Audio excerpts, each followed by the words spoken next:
தாவேக தலைவர் விஜய் இன்றைய தினம் திருச்சியில தனது முதல் பரப்புரையை மேற்கொள்ள இருக்கிறார். அதுக்காக விமானம் மூலம் திருச்சிக்கு வந்த தாவேக தலைவர் விஜய் அவர்கள் தற்போது விமான நிலையத்திலிருந்து புறப்பட்டு தலைமை தபால் நிலையம் மேலப்புதூர் மேம்பாலம் வழியாக மரக்கடையை சென்று சேர உள்ளார்.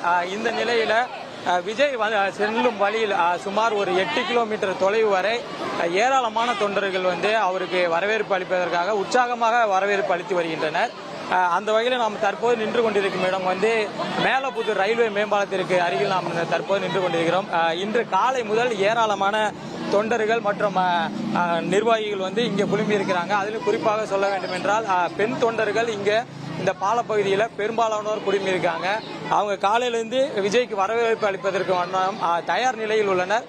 தற்போது நம்மளிடம் பெண் தொண்டர்கள் இருக்கின்றனர். அவர்களிடம் கேட்போம். மேடம் சொல்லுங்க, காலையிலிருந்து எவ்வளவு நேரம் வெயிட் பண்றீங்க? விஜய் சார் வர்றதை எப்படி பாக்குறீங்க? காலையில இருந்து நாங்க 9 மணில இருந்துலாம் இங்க இருக்கோம். அது மட்டும் இல்லாம அவரை பார்க்கணும் அப்படின்றதுக்காக சாப்பிடாம கூட சீக்கிரமா அண்ணாவை பார்த்துணும் விஜய் அண்ணாவை அப்படின்றதுக்காக ஈகரா வந்திருக்கோம் இங்க நாங்க.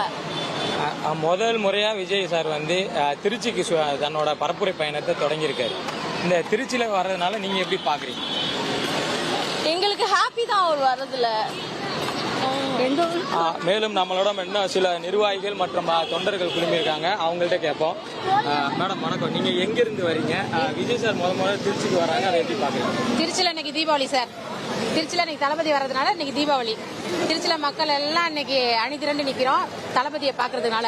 தளபதி வராருன்றதுனால சூரியனே வரல இன்னைக்கு. ரொம்ப ஆர்வமா இருக்கிறோம் தளபதியை பாக்குறதுக்காக. காலையில 8 மணி வெயிட் பண்ணிட்டு இருக்கோம். இன்னும் சாப்பிடல, நைட் எல்லாம் தூங்கல தளபதியை பாக்குறதுனால. விஜய் சார் தன்னோட பரப்புரைக்காக முதல்ல திருச்சி வந்திருக்காங்க. இப்ப இங்க இருந்து அவர் ஸ்டார்ட் பண்ண நினைக்கிறாரு. இதை நீங்க எப்படி பாக்குறீங்க? ரொம்ப வரவேற்கிறோம் சார். ரொம்ப மகிழ்ச்சியா இருக்கு.